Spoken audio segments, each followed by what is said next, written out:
El certificado de matrimonio todavía existe en los archivos del estado de Luisiana, amarillento y quebradizo, con los nombres de Jeremiah Aldrich y Celeste, listada simplemente como propiedad debajo de su firma.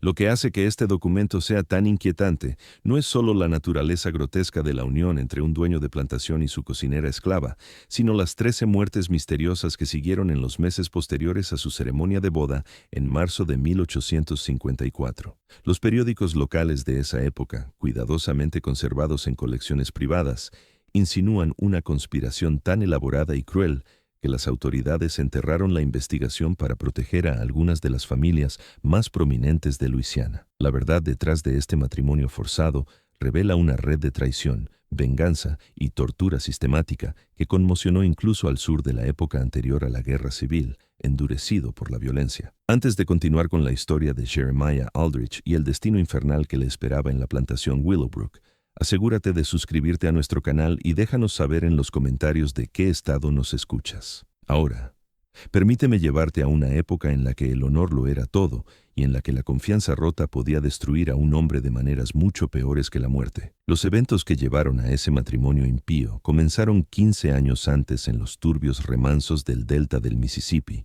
donde las fortunas se hacían con carne humana y el dinero manchado de sangre fluía tan libremente como el río lodoso. Jeremiah Aldrich no nació en la aristocracia de las plantaciones que definía la sociedad de Luisiana en la década de 1840. Hijo de un granjero de tabaco fracasado de Kentucky, llegó a Nueva Orleans en 1839 sin nada más que la ambición ardiendo en su pecho y la disposición a participar en negocios que los caballeros más establecidos no tocarían ni con sus guantes más finos. La trata de esclavos, aunque legal, conllevaba un estigma social entre las viejas familias criollas, que preferían mantener la ficción de que su riqueza provenía únicamente del azúcar y el algodón, no de la compra y venta sistemática de seres humanos.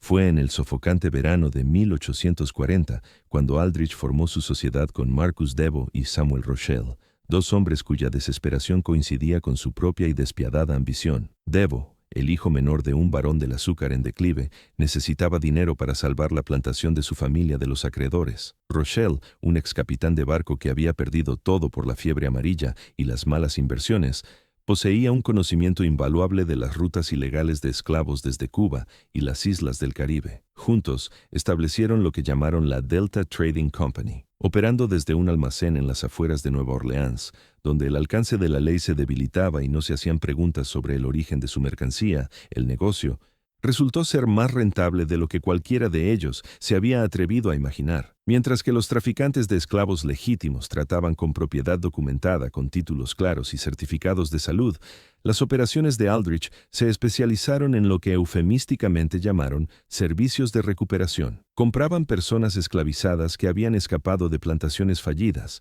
compraban negros libres secuestrados a cazadores de recompensas corruptos y, de manera más lucrativa, contrabandeaban nuevos cautivos de barcos ilegales que aún cruzaban el Atlántico a pesar de la prohibición oficial del comercio internacional de esclavos. Los márgenes de beneficio eran extraordinarios porque sus costos operativos eran mínimos. No les importaba la salud, el alojamiento o la humanidad básica de su mercancía. Durante 3 años, la sociedad prosperó en las sombras de la sociedad de Nueva Orleans.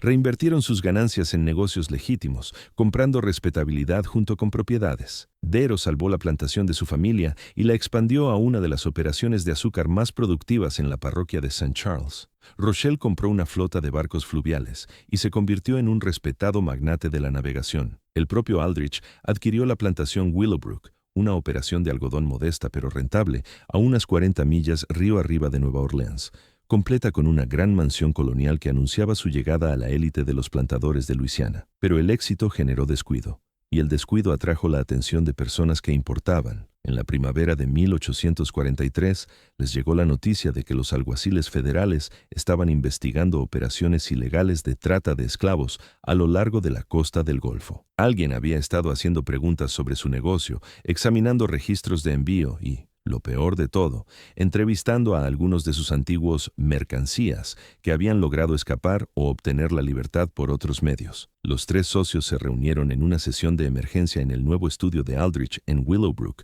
rodeados de libros encuadernados en cuero que no podía leer y pinturas al óleo de ancestros que no eran los suyos. La tensión en esa habitación era sofocante, ya que cada hombre se dio cuenta de que su imperio de miseria humana estaba a punto de colapsar. Darrow, siempre el más nervioso de los tres, sugirió que disolvieran la sociedad de inmediato y destruyeran todos los registros de sus transacciones. Rochelle, con su pragmatismo de marinero, abogó por un enfoque más mesurado, trasladando sus activos al extranjero y esperando que la investigación pasara. Pero Aldrich tenía una solución diferente, una que revelaba las verdaderas profundidades de su bancarrota moral.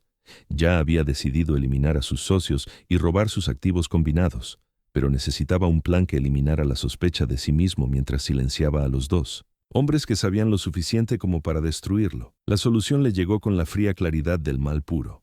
Asesinaría a ambos hombres y arreglaría la escena para sugerir que se habían matado mutuamente en una disputa por dinero. Con Darrow y Rochelle muertos, él sería el único sobreviviente de un trágico desacuerdo comercial, libre para hacer desaparecer la evidencia de sus actividades ilegales mientras se quedaba con toda su riqueza acumulada. El asesinato tuvo lugar en una noche húmeda de junio de 1843 en el almacén que había servido como su base de operaciones durante 3 años. Aldrich había organizado la reunión con el pretexto de planificar su estrategia de salida del negocio de la trata de esclavos. Eligió la ubicación con cuidado. El distrito de almacenes estaba en gran parte abandonado después del anochecer, y el edificio en sí estaba programado para su demolición el mes siguiente, a medida que la ciudad expandía sus instalaciones portuarias comerciales. Aldrich llegó temprano, escondiendo una pistola cargada en su abrigo y un cuchillo afilado como una navaja en su bota. Su plan era brutalmente simple: disparar a Darrow primero, luego escenificar una pelea con cuchillos con Rochelle que terminaría con ambos hombres muertos y él alegando defensa propia. Incluso había preparado testigos falsos, 3 hombres que había contratado de los muelles, que jurarían que habían visto a Darrow y Rochelle discutiendo violentamente ese mismo día por dinero faltante de sus cuentas. Cuando llegaron sus socios, encontraron a Aldrich ya sentado en su mesa de planificación habitual, una botella de whisky caro y 3 vasos dispuestos entre pilas de libros de contabilidad y documentos de envío.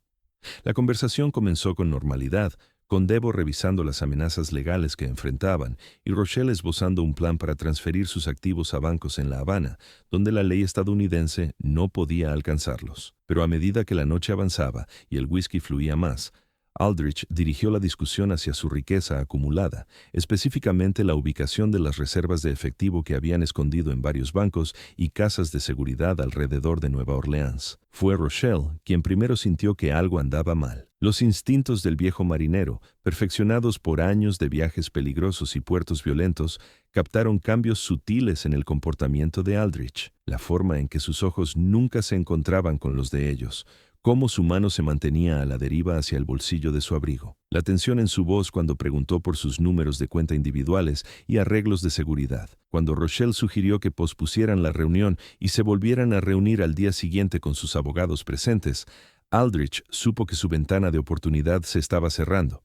La violencia estalló con una rapidez impactante. Aldrich sacó su pistola y disparó directamente al pecho de Darrow antes de que el hombre más joven pudiera reaccionar. El disparo resonó a través del almacén vacío como un trueno y Darrow se desplomó hacia atrás en su silla, la sangre extendiéndose por su camisa blanca, mientras sus ojos se abrían de par en par por el shock y la traición.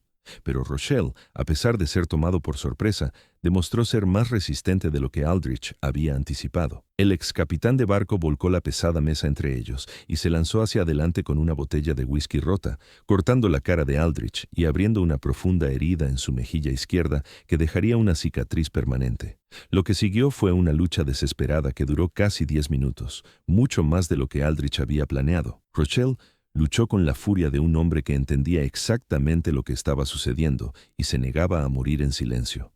Chocaron a través de cajas de documentos, esparcieron libros de contabilidad por el suelo y dejaron rastros de sangre en cada superficie mientras se agarraban para controlar el cuchillo que Aldrich había sacado de su bota. Al final, fue la edad de Rochelle lo que lo traicionó. A los 53 años, simplemente no podía igualar la fuerza y resistencia del hombre más joven. Aldrich finalmente logró clavar la hoja profundamente en el estómago de Rochelle, torciéndola hacia arriba hacia su corazón, mientras el viejo marinero se agarraba desesperadamente a su garganta. Pero incluso mientras Rochelle moría, logró jadear palabras que perseguirían a Aldrich por el resto de su vida. Mi hijo lo sabe todo. Vendrá por ti. Cuando sea lo suficientemente mayor, te hará pagar. En ese momento, Aldrich las descartó como los desvaríos delirantes de un hombre moribundo. No tenía idea de que el hermano menor de Marcus Darrow, Philip, había estado documentando en secreto sus actividades ilegales, o que el hijo de 17 años de Samuel Rochelle, Henry, poseía un conocimiento detallado de cada transacción, cada contacto y cada crimen que la Delta Trading Company había cometido durante 3 años de operación. Aldrich pasó las siguientes 4 horas arreglando metódicamente la escena del crimen para apoyar su historia planeada. Colocó el cuerpo de Debo en una posición que sugería que el hombre había recibido un disparo mientras intentaba alcanzar un arma. Luego posicionó a Rochelle cerca con un cuchillo ensangrentado en la mano y heridas defensivas que implicaban una lucha entre las dos víctimas. Esparció dinero por la habitación para sugerir una disputa por las finanzas. Dañó la caja fuerte de la oficina para implicar un robo que salió mal. E incluso se infligió heridas adicionales en sus propias manos y brazos para apoyar su afirmación de ser un espectador inocente atrapado en su violenta confrontación. Los testigos falsos actuaron exactamente como se les pagó, testificando a la policía que habían visto a Debo y Rochelle discutiendo esa noche sobre fondos faltantes de la sociedad. Un Shotner, trabajador de los muelles corrupto, afirmó que había escuchado gritos del almacén alrededor del momento de los asesinatos, seguidos de disparos y los sonidos de una violenta lucha. Lo más crucial, Aldrich había preparado una explicación convincente para su presencia en la escena. Afirmó que había llegado para mediar en la disputa entre sus socios, solo para entrar en una confrontación mortal que lo dejó luchando por su propia vida. La policía de Nueva Orleans, abrumada por crímenes más urgentes y ansiosa por cerrar un caso que involucraba a 3 hombres de negocios relativamente respetables, aceptó la versión de los hechos de Aldrich con una investigación mínima. El informe oficial concluyó que Debo y Rochelle se habían matado entre sí en una disputa comercial, con Aldrich apenas escapando del mismo destino. En una semana, el almacén fue demolido según lo planeado, destruyendo cualquier evidencia física restante de las actividades ilegales de la sociedad. Con sus socios muertos y sus activos repentinamente disponibles para reclamar, Aldrich se movió rápidamente para consolidar su nueva riqueza. Se presentó como el socio sobreviviente de una compañía naviera legítima, produciendo documentos cuidadosamente falsificados que mostraban que Debo y Rochelle habían acordado transferirle sus acciones en caso de sus muertes. Los bancos que habían sospechado de 3 hombres desconocidos que realizaban grandes transacciones en efectivo aceptaron de buena gana la palabra de un solo dueño de plantación con un historial documentado de producción de algodón exitosa. En los meses siguientes, Aldrich vació sistemáticamente cada cuenta, caja de seguridad y efectivo oculto que había pertenecido a sus socios asesinados. Estimó el valor total en casi $40,000, una fortuna que valdría más de $1 millón en la moneda actual. Más importante aún, había eliminado a las únicas 2 personas que podían conectarlo con las operaciones ilegales de la Delta Trading Company, dejándolo libre para reinventarse como un miembro respetable de la sociedad de Luisiana. Pero Aldrich había cometido un error de cálculo fatal. En su enfoque obsesivo en las amenazas inmediatas y las oportunidades financieras, había ignorado por completo a las familias de los hombres que había asesinado. Específicamente, no había considerado que tanto Marcus Debo como Samuel Rochelle tenían parientes más jóvenes que pronto aprenderían la verdad sobre sus muertes y que pasarían la siguiente década planeando cuidadosa, metódica y pacientemente una venganza tan elaborada y devastadora que la muerte parecería una misericordia en comparación con lo que tenían preparado para él. Philip Debo tenía 22 años cuando su hermano Marcus fue asesinado. Y a diferencia de los hombres mayores de Debo que siempre habían priorizado la gratificación inmediata sobre la planificación a largo plazo, Philippe poseía una inteligencia calculadora que lo hacía mucho más peligroso de lo que Aldrich jamás imaginó. Como confidente más cercano de Marcus y gerente de negocios no oficial, Philippe había mantenido registros detallados de cada transacción de la Delta Trading Company, incluidos libros de contabilidad codificados que documentaban sus compras ilegales de esclavos, manifiestos de envío de rutas caribeñas prohibidas y, lo más condenatorio de todo, correspondencia con funcionarios corruptos que habían facilitado sus operaciones. Más importante aún, Philip nunca había confiado en Jeremiah Aldrich. Algo en el afán del recién llegado de Kentucky por participar en los aspectos más brutales de su negocio le había parecido excesivo a Philip, incluso para los estándares de los hombres que traficaban con carne humana. Había comenzado a investigar los antecedentes de Aldrich meses antes de los asesinatos, descubriendo inconsistencias en su historial declarado e irregularidades financieras que sugerían motivaciones mucho más complejas que la simple codicia. Cuando la noticia de la muerte de Marcus llegó a Philip en la plantación en apuros de la familia, su primera reacción no fue el dolor, sino una furia fría y calculadora. La historia oficial no tenía sentido para cualquiera que realmente conociera a los tres socios. Marcus, aunque desesperado por dinero, era fundamentalmente cauteloso y nunca se habría enfrentado a Samuel Rochelle de manera violenta. Rochelle, a pesar de sus rudos antecedentes de marinero, era un hombre de negocios metódico que resolvía las disputas mediante la negociación, no con peleas de cuchillos. Pero lo más revelador de todo, el relato de Aldrich de la noche contenía detalles que Philip sabía que eran falsos, incluidas referencias a dinero y cuentas que ya se habían movido a diferentes ubicaciones semanas antes. A los pocos días del funeral, Philip comenzó su propia investigación sobre los asesinatos del almacén. Usando contactos de la red de negocios de su hermano, entrevistó a trabajadores de los muelles, examinó registros de envío e incluso sobornó a oficiales de policía para que revisaran la evidencia oficial. Lo que descubrió confirmó sus peores sospechas. La escena del crimen había sido cuidadosamente escenificada, los testigos habían sido pagados para mentir y varias piezas cruciales de evidencia habían sido deliberadamente pasadas por alto o destruidas. Lo más importante, se enteró de que Aldrich había comenzado a acceder a los activos financieros de su socio asesinado a las pocas horas de sus muertes, lo que sugería un nivel de preparación que contradecía su afirmación de ser un espectador inocente. Mientras tanto, Henri Rochelle estaba llevando a cabo su propia investigación desde un ángulo muy diferente. A los 24 años, el hijo de Samuel poseía las conexiones marítimas de su padre, pero las combinaba con una educación formal en derecho y negocios que lo hacía excepcionalmente calificado para rastrear los aspectos financieros de los asesinatos. Henry había pasado varios años trabajando en bancos y compañías navieras de Nueva Orleans,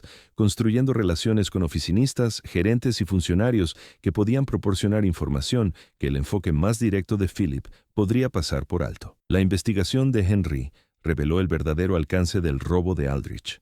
Al examinar cuidadosamente los registros bancarios, los manifiestos de envío y las transferencias de propiedad, documentó cómo el asesino había saqueado sistemáticamente cada activo perteneciente a la sociedad de la Delta Trading Company. Henry calculó que Aldrich había robado más de $60,000 en efectivo, propiedades e inversiones comerciales.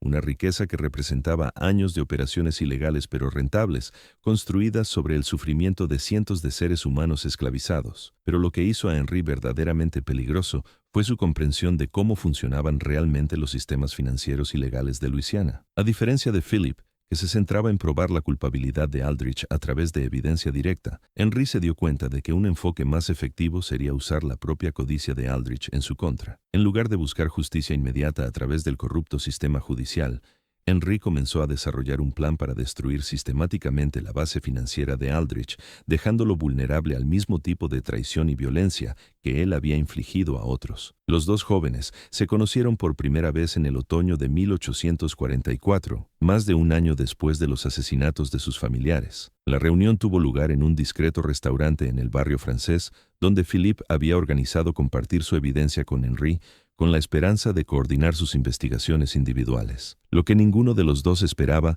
era cuán perfectamente se complementaban sus diferentes habilidades y recursos, o cuán completamente su deseo compartido de justicia consumiría la siguiente década de sus vidas. En la primavera de 1845, Philippe Deveau y Henri Rochelle habían transformado sus búsquedas individuales de justicia en algo mucho más sofisticado y peligroso, una conspiración cuidadosamente coordinada, diseñada para destruir a Jeremiah Aldrich, a través de los mismos métodos que él había usado para asesinar a sus parientes: traición, manipulación financiera y, en última instancia, violencia disfrazada de negocio legítimo. Pero a diferencia de la brutalidad impulsiva de Aldrich, su enfoque sería metódico, paciente y absolutamente devastador en su minuciosidad. La primera fase de su plan se centró en infiltrarse en las redes sociales y de negocios de Aldrich. Philip, utilizando las conexiones restantes de su familia en la sociedad de Luisiana, comenzó a frecuentar los mismos clubes de caballeros, reuniones políticas y eventos sociales donde Aldrich se estaba estableciendo como un plantador respetable. Su objetivo no era confrontar directamente al asesino de su hermano, sino estudiar los hábitos, debilidades y, lo más importante, sus vulnerabilidades financieras. Felipe fue bendecido con el encanto y las habilidades sociales de su difunto hermano, y en cuestión de meses se había posicionado como uno de los conocidos casuales de Aldrich, alguien lo suficientemente confiable como para compartir bebidas, pero no lo suficientemente importante como para ser considerado una amenaza. Mientras tanto, Henry estaba usando sus conexiones bancarias para rastrear cada aspecto del imperio financiero de Aldrich. Descubrió que la aparente riqueza del dueño de la plantación se construía sobre una base de inversiones arriesgadas, préstamos apalancados y empresas comerciales que generaban impresionantes ganancias a corto plazo, pero creaban responsabilidades a largo plazo. Lo más crucial, Henry se enteró de que Aldrich había desarrollado un grave problema con el juego, perdiendo regularmente miles de dólares en partidas de póker de alto riesgo y apuestas de carreras de caballos que financiaba a través de préstamos cada vez más desesperados contra las futuras cosechas de su plantación. La adicción al juego les dio la apertura perfecta para su venganza. Para 1848, Henry había conseguido un empleo en el primer Banco Nacional de Nueva Orleans, la institución que tenía la hipoteca principal sobre la plantación Willowbrook. Desde esta posición, pudo manipular sutilmente los acuerdos de crédito de Aldrich, asegurando que las renovaciones de préstamos vinieran con tasas de interés ligeramente más altas, que los calendarios de pago se estructuraran para crear problemas de flujo de efectivo durante las temporadas de siembra críticas, y que el dueño de la plantación fuera empujado gradualmente hacia el tipo de desesperación financiera que hacía a los hombres vulnerables a la manipulación. Simultáneamente, Felipe había cultivado relaciones con varios de los operadores de juegos de azar más notorios de Nueva Orleans, hombres que dirigían juegos de alto riesgo donde las fortunas podían ganarse o perderse en una sola noche. A través de sobornos cuidadosamente colocados y promesas de favores futuros, Philip se las arregló para que Aldrich fuera invitado a juegos cada vez más caros donde las apuestas eran más altas y los otros jugadores trabajaban en secreto juntos para asegurarse de que el dueño de la plantación perdiera mucho más de lo que podía permitirse. La belleza de su enfoque era su paciencia y sutileza. En lugar de confrontar a Aldrich directamente o buscar una venganza rápida a través de la violencia, estaban destruyendo sistemáticamente la base financiera que sostenía su posición social y su autoimagen. Cada préstamo que vencía creaba estrés, cada pérdida de juego profundizaba su desesperación y cada intento fallido de obtener dinero rápido a través de inversiones arriesgadas lo empujaba más cerca del tipo de ruina completa que lo dejaría vulnerable a cualquier castigo final que eligieran infligir. Para 1851, sus esfuerzos comenzaban a mostrar resultados. Las deudas de Aldrich habían aumentado a casi $30,000, y los pagos de intereses por sí solos consumían la mayor parte de las ganancias anuales de su plantación. Se había visto obligado a vender varias parcelas de su tierra para cubrir las pérdidas de juego, y corrían rumores entre la élite de los plantadores de Luisiana de que la plantación Willowbrook estaba en serios problemas financieros. Más importante aún, la personalidad de Aldrich comenzaba a mostrar la tensión de la constante presión financiera.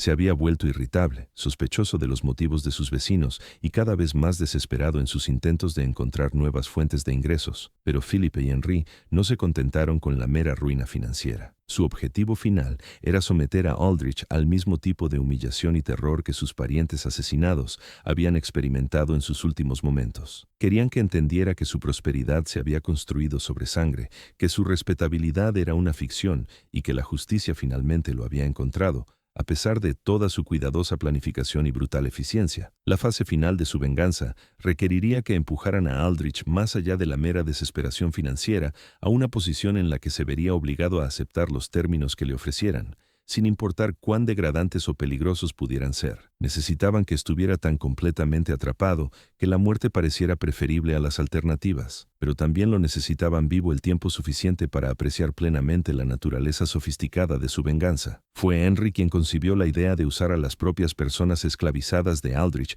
como instrumentos de su destrucción. Todo dueño de plantación vivía con el miedo constante a la rebelión de los esclavos, y ese miedo podía ser explotado por hombres que entendían la dinámica psicológica de la relación amo-esclavo. Pero en lugar de incitar a un levantamiento real, que sería tanto peligroso como moralmente problemático, Henry sugirió un enfoque más sutil. Usarían el matrimonio de Aldrich con una de sus propias personas esclavizadas como la humillación máxima, una degradación pública que destruiría su posición social mientras lo dejaba legalmente impotente para escapar de las consecuencias. La selección de Celeste como el instrumento de la humillación final de Aldrich no fue aleatoria.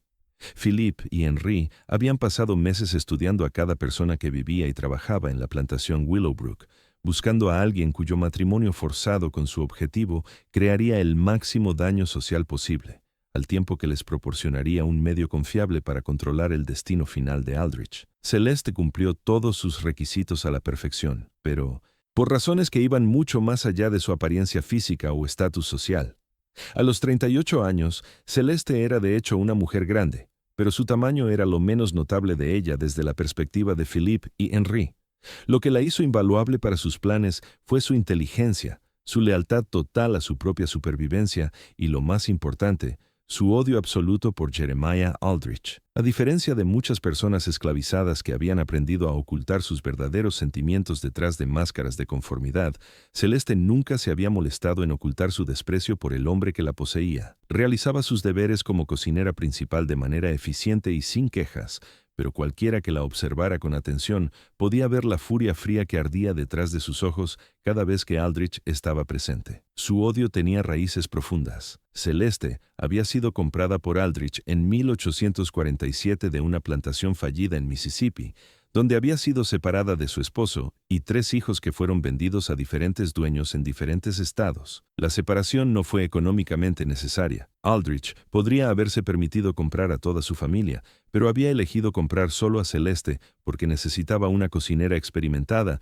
y no veía ninguna ganancia en adquirir lo que despectivamente llamaba bocas innecesarias para alimentar. Cuando Celeste le había rogado que al menos comprara a su hija menor, una niña de 10 años, Aldrich se había reído y le había dicho que él dirigía una plantación, no un orfanato para niños de color. Durante 7 años, Celeste había soportado la humillación diaria de preparar comidas elaboradas para el hombre que había destruido a su familia, sirviéndole manjares caros mientras ella sobrevivía con sobras y restos de la cocina.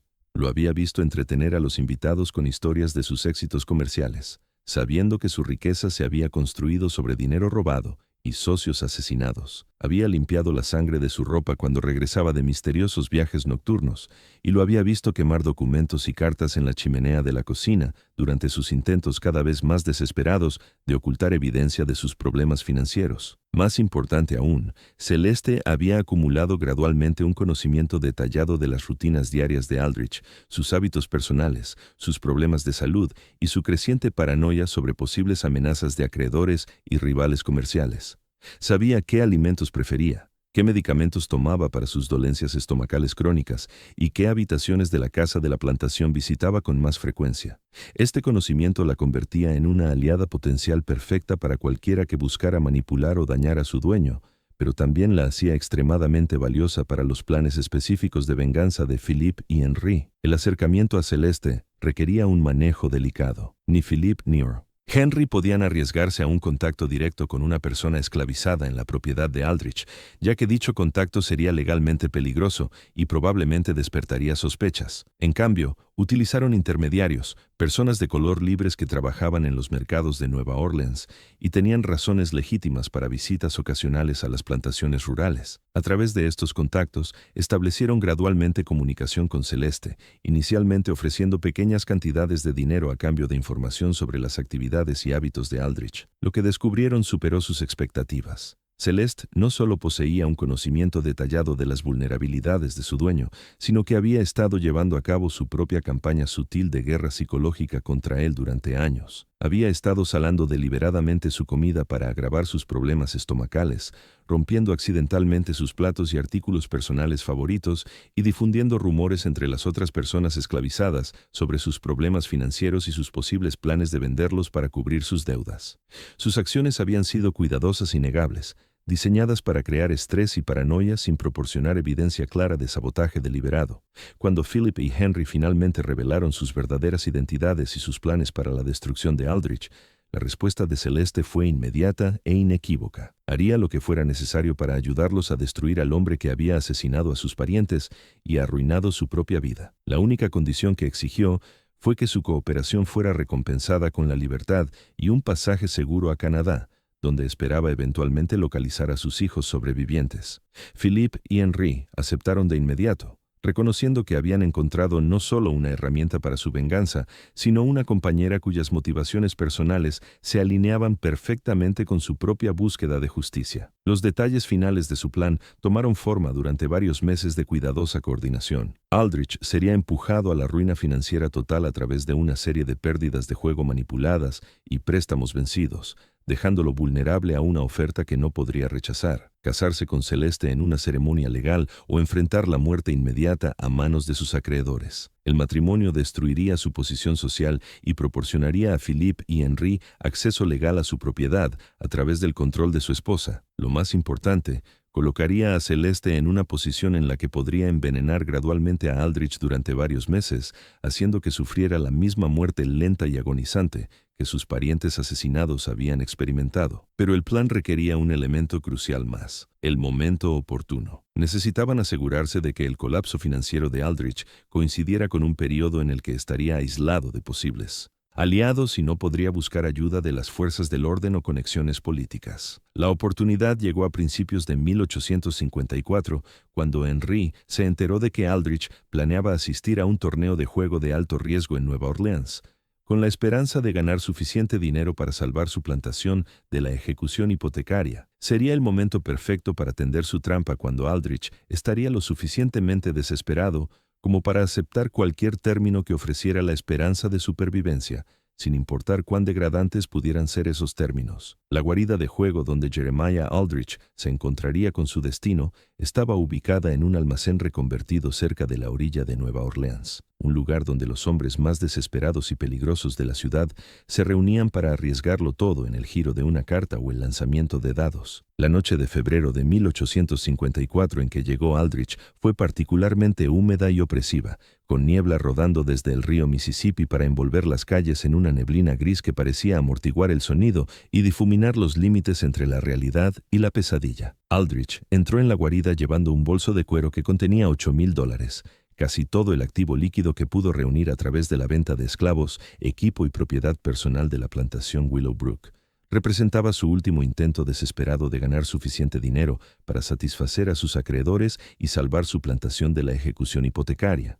Lo que no sabía era que Philippe Deveau y Henri Rochelle habían estado orquestando cuidadosamente este momento durante meses, asegurando que todos los demás jugadores en la mesa de apuestas altas trabajarían juntos para despojarlo de su riqueza restante. El juego era póker de 5 cartas con apuestas que comenzaban en $500 por mano y se intensificaban rápidamente a medida que avanzaba la noche.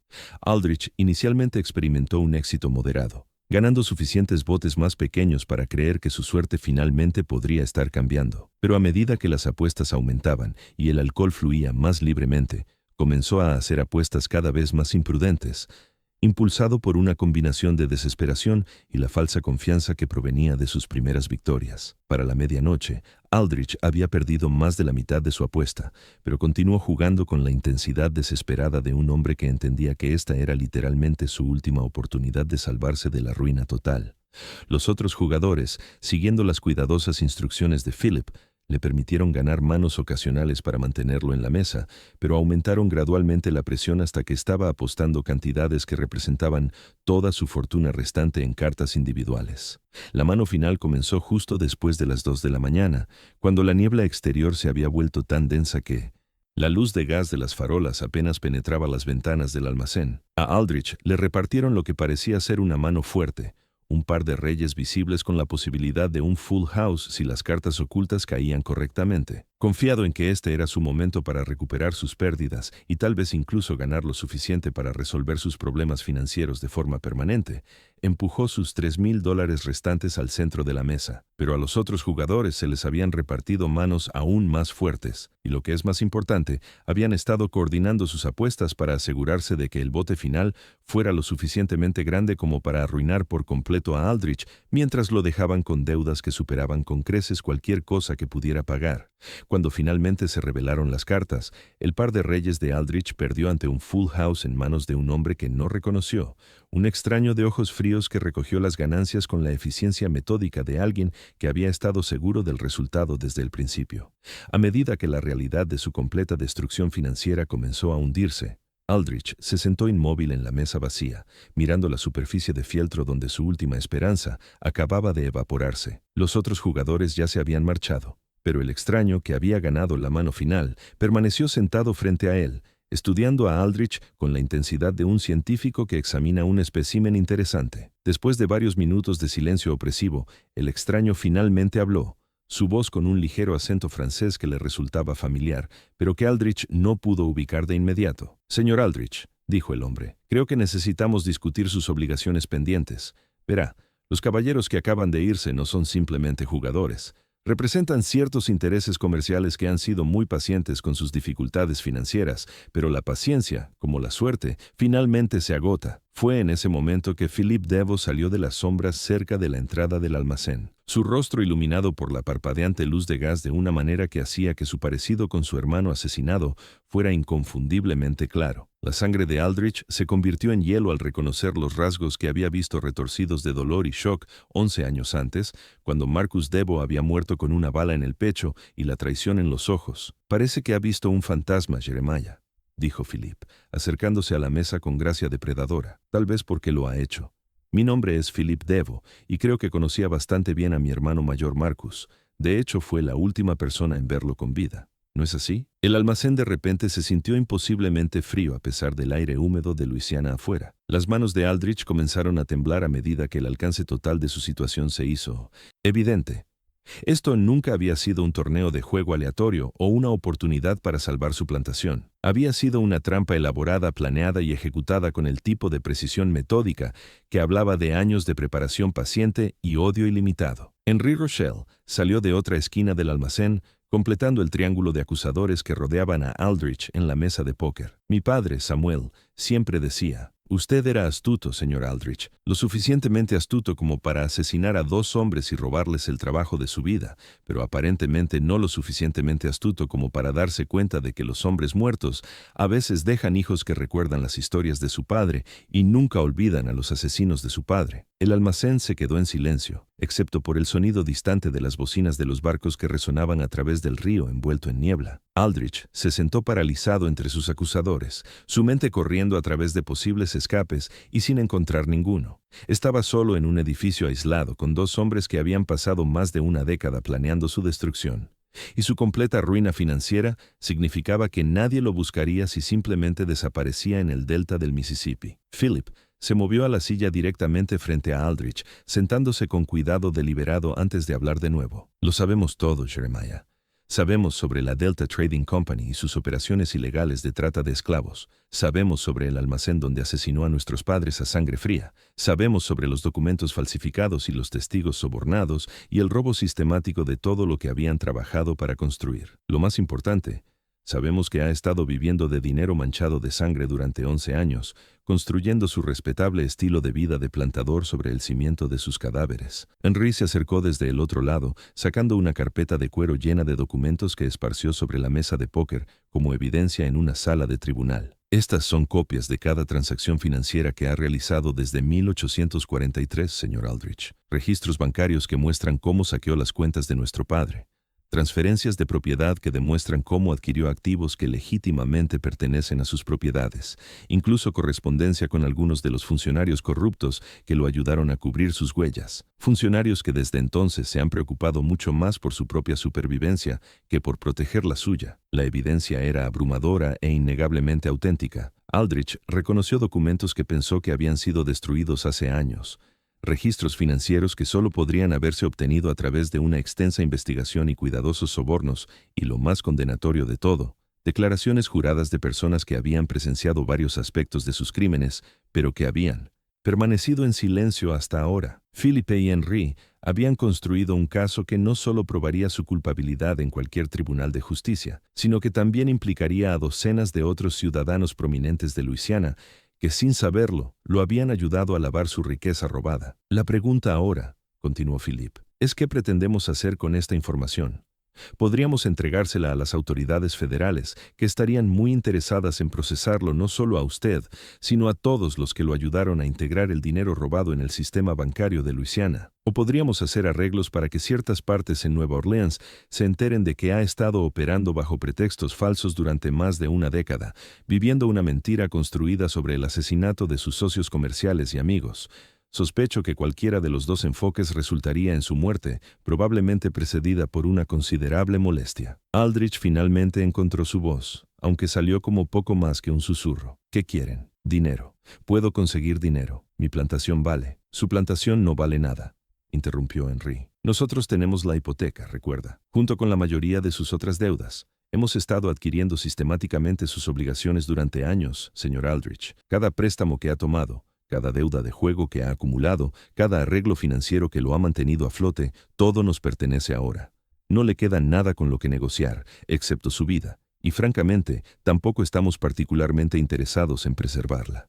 El almacén pareció volverse más frío a medida que las implicaciones de sus palabras se asimilaban. Aldrich no solo estaba en bancarrota, estaba completamente a su merced, dependiente de sus caprichos para su existencia continuada.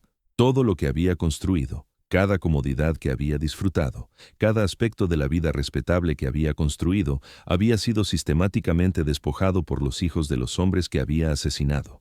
Pero a pesar de lo aterradora que era su situación, una parte de su mente todavía se negaba a aceptar que la muerte era inevitable. Hay, sin embargo, una alternativa, dijo Philip, su voz tomando un tono de consideración burlona. Una forma en la que se le podría permitir seguir respirando, al menos por un tiempo más, requeriría un cierto sacrificio de dignidad de su parte, un reconocimiento público de su verdadera naturaleza y una demostración de su completa sumisión a nuestra autoridad. Henry sonrió con la fría satisfacción de un hombre que estaba a punto de revelar la culminación de años de cuidadosa planificación. Vas a casarte con una de tus esclavas, Jeremiah, pública, legal y permanentemente. Vas a pararte ante Dios y la sociedad de Luisiana y tomar a tu cocinera, Celeste, como tu legítima esposa. Vas a vivir como su esposo, dormir en la misma cama y presentarte a tus vecinos como un hombre que eligió casarse con su propia propiedad.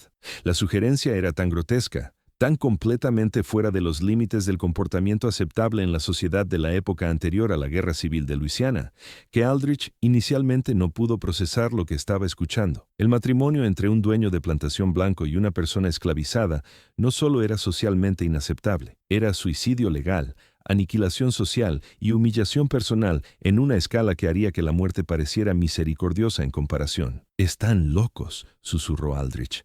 «Nadie nunca. Es imposible. Ningún predicador realizaría tal ceremonia, ningún tribunal reconocería». «En realidad, ya hemos hecho los arreglos necesarios», respondió Philip con suavidad. «Hay un ministro en la parroquia de Nachitoches que está muy endeudado con ciertos establecimientos de juego. Ha aceptado realizar una ceremonia completamente legal, debidamente presenciada y documentada. En cuanto a los tribunales, bueno, la ley de Luisiana es bastante clara en cuanto a que los contratos matrimoniales, una vez debidamente ejecutados, son vinculantes independientemente de las circunstancias bajo las que se crearon. Estaría legalmente casado con Celeste con todos los derechos y obligaciones que eso conlleva». Henry se inclinó sobre la mesa, sus ojos brillando con una satisfacción maliciosa. «La belleza de este arreglo, señor Aldrich, es que le da una opción. Puede rechazar nuestra generosa oferta y enfrentar consecuencias inmediatas por sus crímenes, consecuencias que implicarían un dolor físico considerablemente mayor de lo que podría imaginar. O puede aceptar una humillación temporal a cambio de una vida continuada, por muy degradada que esa vida pueda volverse». El almacén se quedó en silencio de nuevo mientras Aldrich luchaba con la decisión imposible. La muerte sería definitiva, pero al menos preservaría algún vestigio de su reputación. Sus vecinos podrían recordarlo como un hombre que tenía problemas con el juego y fracasos en los negocios, pero no sabrían la verdad sobre sus asesinatos o sus crímenes. El matrimonio con Celeste, por otro lado, destruiría cada aspecto de su identidad social mientras lo dejaba vivo para soportar años de humillación pública y tormento privado. «¿Cuánto tiempo?», preguntó finalmente. «Si acepto este arreglo, ¿cuánto duraría?». Philip y Henry intercambiaron una mirada que hablaba de entendimiento compartido y satisfacción mutua. «Por el resto de su vida natural, señor Aldrich, el matrimonio es un lazo sagrado, aunque, dada su edad y sus aparentes problemas de salud, sospechamos que su vida natural podría no extenderse tanto como usted podría esperar». La implicación era clara y escalofriante. No le estaban ofreciendo una humillación temporal seguida de una eventual libertad. Le estaban ofreciendo una muerte lenta disfrazada de matrimonio, una tortura prolongada que destruiría su espíritu antes de finalmente reclamar su cuerpo. Pero la alternativa, la ejecución inmediata en un almacén envuelto en niebla con su cuerpo arrojado al río Mississippi, parecía incluso peor que lo que sea que hubieran planeado para él. Justo cuando pensábamos que lo habíamos visto todo, el horror en este almacén de Luisiana se intensifica. Si esta historia te está dando escalofríos, comparte este video con un amigo que ame los misterios oscuros. Dale a ese botón de me gusta para apoyar nuestro contenido y no olvides suscribirte para no perderte historias como esta. Descubramos juntos lo que sucede a continuación. Después de lo que parecieron horas, pero probablemente solo fueron minutos, Aldrich levantó la cabeza y miró directamente a sus verdugos. Si acepto este matrimonio, ¿qué garantía tengo de que simplemente no me matarán de todos modos? Ninguna en absoluto, respondió Henry con brutal honestidad. Pero tiene nuestra palabra de que su muerte, cuando llegue, será considerablemente más placentera de lo que habíamos planeado originalmente. Piense en el matrimonio como una oportunidad para demostrar un buen comportamiento. La conformidad será recompensada con amabilidad. La resistencia será castigada con creatividad. Philip sacó un documento del bolsillo de su abrigo y lo colocó sobre la mesa junto a la evidencia de los crímenes de Aldrich. Este es un contrato de matrimonio debidamente preparado y listo para su firma. La ceremonia está programada para mañana por la noche en la plantación Willowbrook, donde todos sus vecinos y socios comerciales serán invitados a presenciar su unión voluntaria con Celeste. Se les ha dicho que ha experimentado una conversión religiosa y desea demostrar su compromiso con la caridad cristiana al elevar a una de sus esclavas al estatus de esposa. La humillación final fue el requisito de que presentara el matrimonio como su propia elección, un acto voluntario de benevolencia cristiana, en lugar de la degradación forzada que realmente representaba. Sus vecinos pensarían que era excéntrico, posiblemente insano, pero también creerían que había elegido este camino por su propia voluntad. Nadie sospecharía que estaba siendo coaccionado por los vengativos hijos de socios asesinados, porque nadie más sabía que Marcus Devo y Samuel Rochelle alguna vez habían existido. Aldrich se acercó al contrato de matrimonio con manos que temblaban tan violentamente que apenas podía sostener el documento. Los términos eran simples y absolutos. Se casaría con Celeste en una ceremonia legal, viviría con ella como esposo y esposa, y proveería para su bienestar como lo haría con cualquier cónyuge. A cambio, sus acreedores se abstendrían de la cobranza inmediata de sus deudas y le permitirían continuar operando la plantación Willowbrook bajo su supervisión. Mientras firmaba su nombre en el contrato que destruiría su vida, Aldrich trató de convencerse de que podría encontrar alguna manera de escapar de esta trampa una vez que hubiera ganado tiempo a través de la conformidad. Tal vez podría apelar a las autoridades o huir a otro estado o encontrar alguna laguna legal que invalidara el matrimonio. Pero incluso mientras estos pensamientos desesperados parpadeaban en su mente, podía ver la satisfacción en los ojos de Philip y Henry. Habían planeado este momento durante más de una década y habían anticipado cada posible vía de escape que él podría considerar. «Bienvenido a la familia, cuñado», dijo Philip mientras recogía el contrato firmado. «Nos vemos mañana por la noche para la ceremonia. Confío en que se vestirá apropiadamente para una ocasión tan trascendental». La mañana del 15 de marzo de 1854 amaneció gris y opresiva, con nubes pesadas que amenazaban con lluvia y un viento húmedo que llevaba el hedor a vegetación podrida de los pantanos cercanos. Aldrich no había dormido desde que regresó de Nueva Orleans, pasando la noche caminando por su estudio y mirando el contrato de matrimonio que representaba el final de todo lo que había trabajado para construir durante 15 años en Luisiana. Celeste había sido informada del arreglo a través de intermediarios, aunque fingió sorpresa cuando Aldrich intentó torpemente explicarle la situación durante el desayuno. Ella escuchó su relato tartamudo de dificultades financieras y obligaciones sociales con el tipo de atención paciente que un padre podría mostrar a un niño que confiesa un comportamiento indebido menor. Cuando terminó su patética explicación, simplemente asintió y dijo: «Sí, maestro Aldrich. Entiendo. Me prepararé para la ceremonia». La tranquila aceptación en su voz lo aterrorizó más que la ira o la resistencia.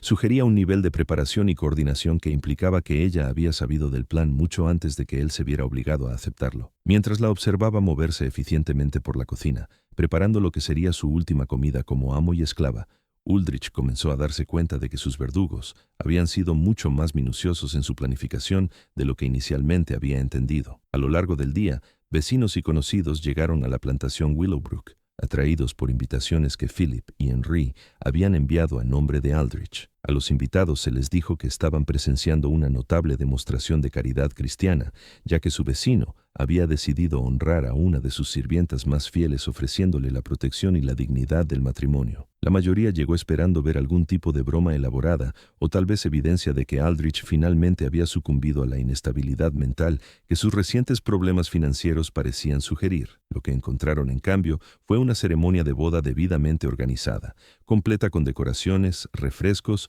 y un novio nervioso que parecía genuinamente comprometido con los extraños procedimientos. Aldrich se había vestido con sus mejores ropas, como había sugerido Philip, y desempeñó su papel con la desesperada convicción de un hombre que entendía que su supervivencia dependía de una actuación convincente. Cuando los invitados le preguntaron sobre su inusual decisión, repitió la explicación sobre la conversión religiosa y el deber cristiano, con la suficiente sinceridad aparente como para que la mayoría lo aceptara como la elección excéntrica de un hombre bajo un estrés considerable. Celeste apareció para la ceremonia vestida con un vestido simple pero elegante que alguien había proporcionado para la ocasión. A los 38 años, era de hecho una mujer grande, pero se movía con una dignidad y compostura que impresionaron incluso a los invitados escépticos. Más importante aún, parecía genuinamente complacida por la atención y el respeto que estaba recibiendo, sonriendo con gracia a la multitud reunida y agradeciéndoles por presenciar lo que ella llamó el día más importante de mi vida. El ministro de la parroquia de Nachitoches realizó la ceremonia con eficiencia profesional, leyendo los votos tradicionales y pidiendo las respuestas apropiadas tanto del novio como de la novia. Cuando llegó a la parte de hablar ahora o callar para siempre, varios invitados se sintieron incómodos, pero nadie fue lo suficientemente valiente como para desafiar lo que parecía ser una unión legal y voluntaria entre adultos que consentían. La voz de Aldrich apenas se escuchó más allá de la primera fila de testigos cuando pronunció sus votos, pero las respuestas de Celeste fueron claras y seguras. Prometió amar, honrar y obedecer a su nuevo esposo con el tipo de convicción que hizo que la ceremonia pareciera casi normal, como si los matrimonios entre dueños de plantaciones y sus antiguos esclavos fueran eventos comunes en la sociedad de Luisiana. El momento más inquietante llegó cuando el ministro los declaró marido y mujer y le indicó a Aldrich que besara a su novia. La cara del dueño de la plantación se puso pálida mientras se inclinaba para cumplir este requisito final, y por un momento pareció que podría colapsar por completo. Pero Celeste lo estabilizó con una sorprendente gentileza, levantándose de puntillas para encontrarse con sus labios en un breve y casto beso que selló su unión legal y comenzó la fase final de su destrucción. A medida que los invitados se marchaban, la mayoría sacudiendo la cabeza con desconcierto por lo que habían presenciado, Aldrich se encontró solo con su nueva esposa en la casa de la plantación que una vez había representado su exitosa integración en la sociedad de Luisiana. El edificio de repente se sintió extraño y amenazador, como si la ceremonia de matrimonio hubiera transformado habitaciones familiares en espacios alienígenas a los que ya no pertenecía. Celeste se movió por la casa con la confianza de alguien que entendía que la dinámica de poder había cambiado permanentemente. Comenzó a reorganizar los muebles y los objetos personales con autoridad casual, haciendo cambios que enfatizaban su nuevo estatus como ama de casa. Cuando Aldrich intentó protestar por una de sus decisiones, ella lo miró fijamente con una mirada que contenía años de odio acumulado y le dijo en voz baja: «Ahora estamos casados, Jeremiah, marido y mujer, socios. Creo que es hora de que empecemos a actuar como tal, ¿no crees?». Esa primera noche, mientras yacían en la misma cama que una vez había sido su santuario privado, Aldrich entendió que sus verdugos habían ideado un castigo mucho más sofisticado que la simple muerte. Lo habían atrapado en un recordatorio diario de su impotencia. Lo habían rodeado con la presencia constante de alguien que sabía exactamente lo que había hecho y exactamente lo que merecía. Cada comida que cocinaba, cada palabra que pronunciaba, cada gesto de aparente afecto sería un recordatorio calculado de que su cómoda vida se había construido sobre sangre y robo. Pero el verdadero horror aún estaba por llegar. Como Aldrich pronto descubriría, el matrimonio no fue la culminación de la venganza de Philip y Henry. Fue simplemente el comienzo de una destrucción lenta y metódica que haría que sus últimos momentos en ese almacén parecieran misericordiosos en comparación. El primer mes de matrimonio transcurrió con una normalidad engañosa mientras Celeste se establecía en su nuevo papel con una eficiencia que impresionó incluso a los vecinos restantes de Aldrich. Manejaba al personal de la casa con firme autoridad, entretenía a los pocos visitantes que aún se sentían cómodos visitando la plantación Willowbrook y mantenía las pretensiones sociales que permitían a su esposo preservar algún vestigio de su antigua respetabilidad. Para los observadores externos, el improbable matrimonio parecía funcionar tan bien como cualquier unión convencional en la Luisiana rural. Pero Aldrich estaba empezando a notar cambios sutiles en su rutina diaria que lo llenaban de una creciente inquietud. Su café de la mañana había desarrollado un regusto ligeramente amargo que no podía identificar. A pesar de haber sido preparado con los mismos granos y métodos que Celeste había usado durante años, sus comidas nocturnas, aunque preparadas por expertos y bellamente presentadas, lo dejaban sintiéndose vagamente náuseas e inusualmente cansado. Lo más inquietante de todo, había comenzado a experimentar dolores de cabeza y episodios de mareos que parecían empeorar cada vez que pasaba un tiempo prolongado en compañía de su esposa. Inicialmente, atribuyó estos síntomas al estrés y al costo emocional de sus circunstancias degradadas. La humillación de su matrimonio forzado, combinada con su conciencia de su completa dependencia de la continua misericordia de Philippe y Henry, era ciertamente suficiente para causar problemas físicos, pero a medida que pasaban las semanas y su condición empeoraba gradualmente, Aldrich comenzó a sospechar que sus síntomas podrían tener una causa más deliberada. Sus sospechas se confirmaron durante una conversación con el Dr. Hamilton Warren, el médico de toda la vida de Willowbrook, que había venido a examinar a Aldrich después de que colapsara durante una reunión de negocios con posibles compradores de algodón.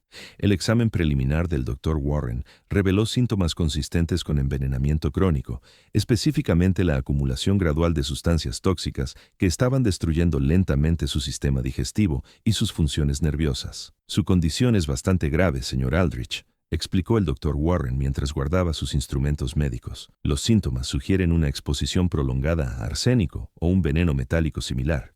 Dicho envenenamiento ocurre típicamente durante varios meses y la víctima experimenta una debilidad creciente, problemas digestivos y deterioro neurológico.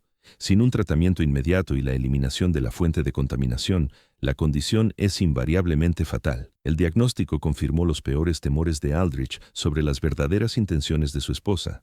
Celeste lo estaba asesinando sistemáticamente con la misma metodología paciente que Philippe y Henry habían usado para destruir sus finanzas y su posición social. Estaba administrando veneno en dosis cuidadosamente medidas, probablemente mezcladas en su comida o bebida, creando una muerte lenta que parecería natural para cualquiera que no estuviera buscando específicamente signos de daño deliberado. Pero confrontar a Celeste directamente sería tanto peligroso como inútil. Estaba protegida por su estatus legal como su esposa, su aparente inocencia de cualquier maldad, y lo más importante, sus conexiones con los dos hombres que controlaban cada aspecto de su existencia continuada. Si la acusaba de envenenarlo, ella simplemente podría negar los cargos, mientras que Philippe y Henry organizarían consecuencias más inmediatas y violentas por sus acusaciones paranoicas contra el instrumento de justicia que habían elegido. En cambio, Aldrich comenzó a tomar precauciones elaboradas para protegerse de un mayor envenenamiento. Comenzó a preparar sus propias comidas en secreto, usando ingredientes que él personalmente seleccionaba y utensilios de cocina que mantenía escondidos en su estudio. Evitó beber cualquier cosa que Celeste hubiera preparado, confiando en cambio en el agua de un pozo al que solo él podía acceder. Lo más importante, comenzó a dormir en una habitación de invitados cerrada con llave, en lugar de compartir la cama conyugal donde su esposa podría tener oportunidades de administrar veneno mientras él estaba inconsciente. Estas medidas defensivas proporcionaron un alivio temporal de sus síntomas,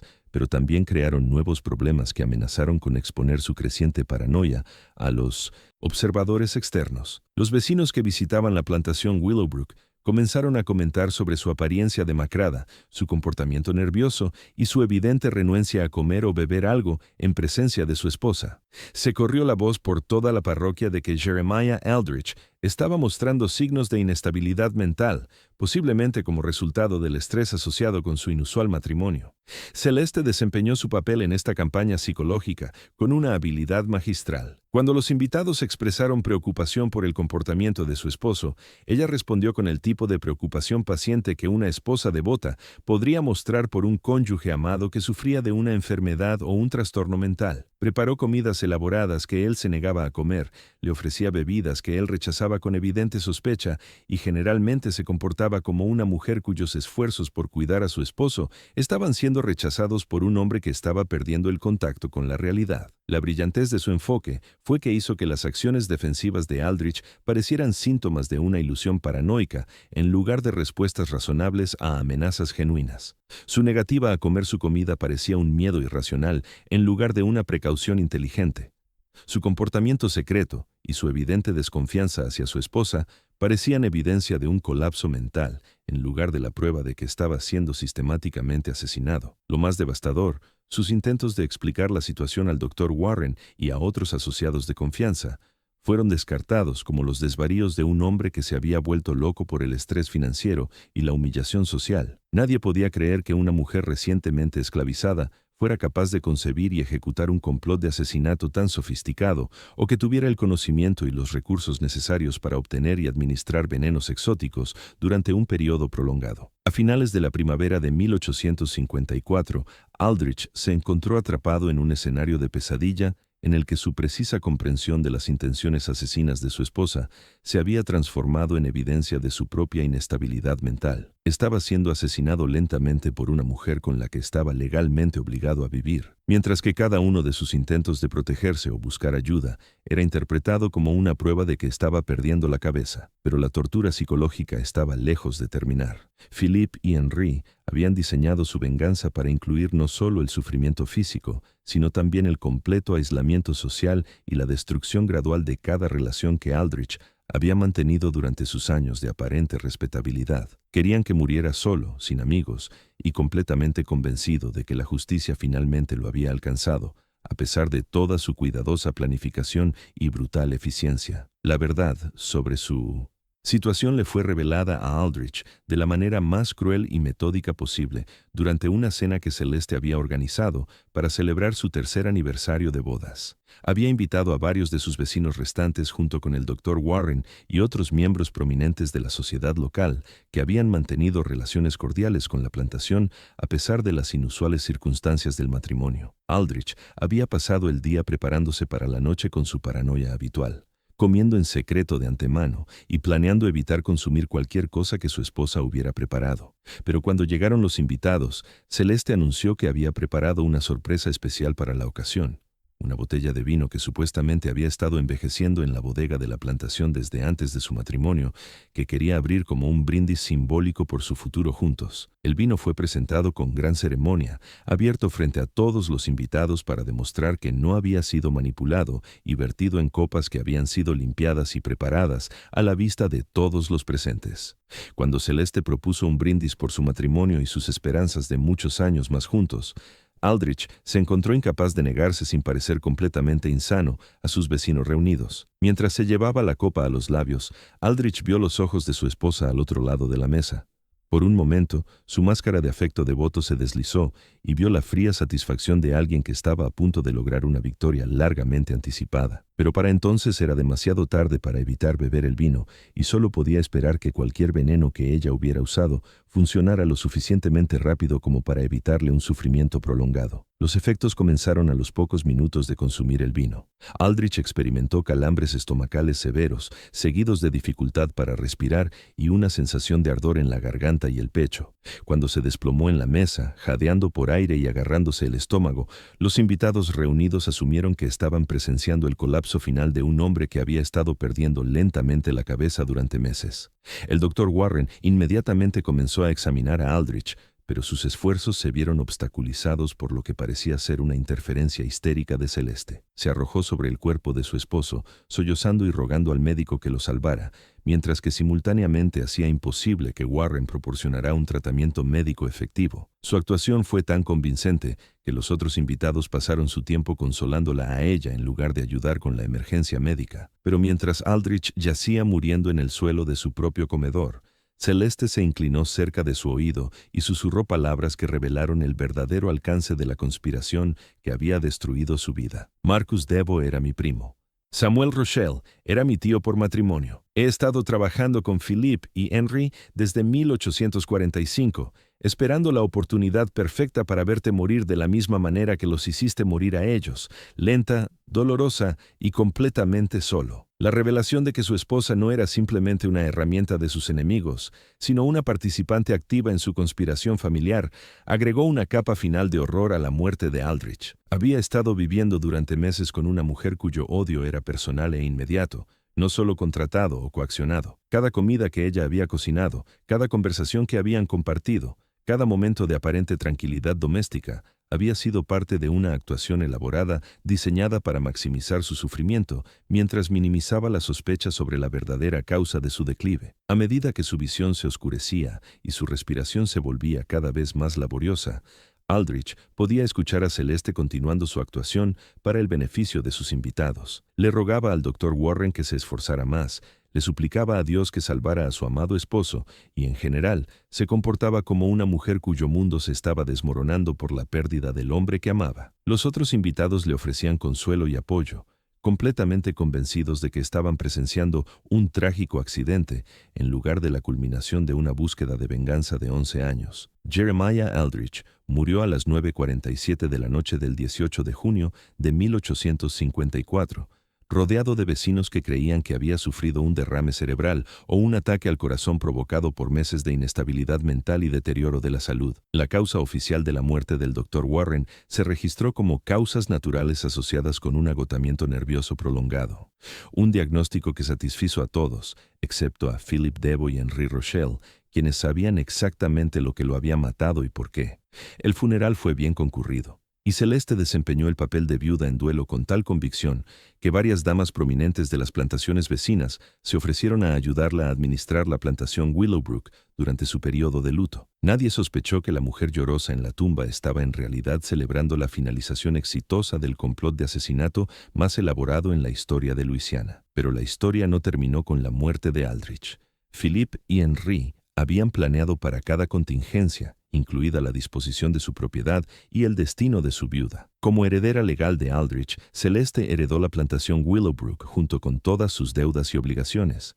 Deudas que, como le recordaron rápidamente, ahora se les debían a ellos como representantes de varias instituciones financieras. Al mes del funeral, Celeste había firmado documentos transfiriendo la propiedad de la plantación a Philip y Henry a cambio de la condonación de las deudas pendientes. Luego desapareció por completo de Luisiana, presumiblemente dirigiéndose al norte con suficiente dinero para comenzar una nueva vida como mujer libre en un lugar donde nadie conocía su historia como esclava o asesina. Los registros oficiales de la muerte de Jeremiah Aldrich y la posterior transferencia de la plantación Willowbrook no despertaron sospechas entre las autoridades de Luisiana, que lidiaban con preocupaciones mucho más urgentes a medida que la nación se movía inexorablemente hacia la guerra civil. La historia del dueño de la plantación que se había casado con su esclava y luego murió por causas naturales se convirtió en una nota a pie de página menor en la historia local, ocasionalmente mencionada como un ejemplo del comportamiento excéntrico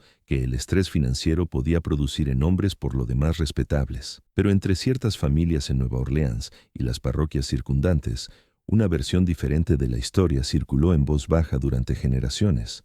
Esta versión hablaba de una conspiración tan elaborada y paciente que había tardado 11 años en completarse, de una justicia tan perfectamente calibrada que el castigo había igualado al crimen tanto en duración como en sufrimiento. Lo más importante, sirvió como advertencia sobre los peligros de traicionar a los socios comerciales, especialmente cuando esos socios tenían parientes lo suficientemente inteligentes y despiadados como para pasar una década planeando la venganza perfecta. Philip Devo y Henry Rochelle habían logrado algo notable en el contexto de la sociedad del sur de la época anterior a la guerra civil. Habían procesado con éxito un caso de asesinato que ningún tribunal habría tocado, ejecutado una sentencia de muerte que ningún juez habría impuesto, y lo habían hecho todo a través de métodos que no dejaban evidencia de su participación. Su éxito había requerido paciencia, inteligencia, recursos financieros y, lo más importante, una comprensión completa de cómo funcionaban realmente los sistemas sociales y legales de Luisiana. La transformación de la plantación Willowbrook después de la muerte de Aldrich proporcionó la evidencia final de cuán a fondo Philip y Henry habían planeado su venganza. En lugar de vender la propiedad con fines de lucro, la convirtieron en un refugio para esclavos liberados y personas escapadas, creando exactamente el tipo de institución humanitaria que habría horrorizado al hombre que había construido su fortuna con el tráfico de personas. La casa de la plantación, que una vez había entretenido a la élite de Luisiana, se convirtió en una estación del ferrocarril subterráneo, ayudando a las personas esclavizadas a alcanzar la libertad en los estados del norte y Canadá. Esta transformación no solo fue simbólicamente apropiada, sino también prácticamente invisible para las autoridades locales. Las conexiones comerciales legítimas de Philippe y Henry proporcionaron cobertura para las inusuales actividades en Willowbrook, mientras que su reputación como respetables hombres de negocios de Luisiana desvió las sospechas de cualquiera que pudiera haber cuestionado el nuevo propósito de la plantación. Habían utilizado la propiedad de su enemigo para continuar la lucha contra la institución que lo había hecho rico, convirtiendo su legado en un arma contra todo lo que él había representado. Pero quizás el aspecto más notable de su venganza fue lo completamente que había borrado a Jeremiah Aldrich de la historia. A diferencia de las víctimas de asesinatos más convencionales que al menos reciben reconocimiento como víctimas de crímenes, Aldrich había sido sistemáticamente eliminado de la existencia. Su riqueza había sido redistribuida a las familias de sus víctimas. Su propiedad se había convertido a fines que contradecían directamente sus valores. Su reputación había sido destruida a través de sus propias acciones en lugar de a través de una revelación póstuma de sus crímenes.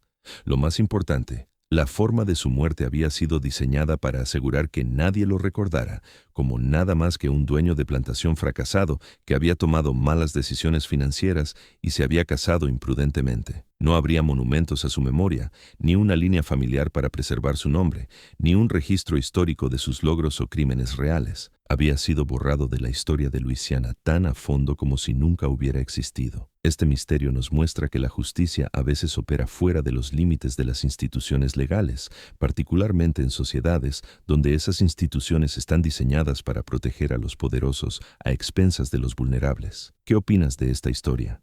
¿Crees que todo fue revelado?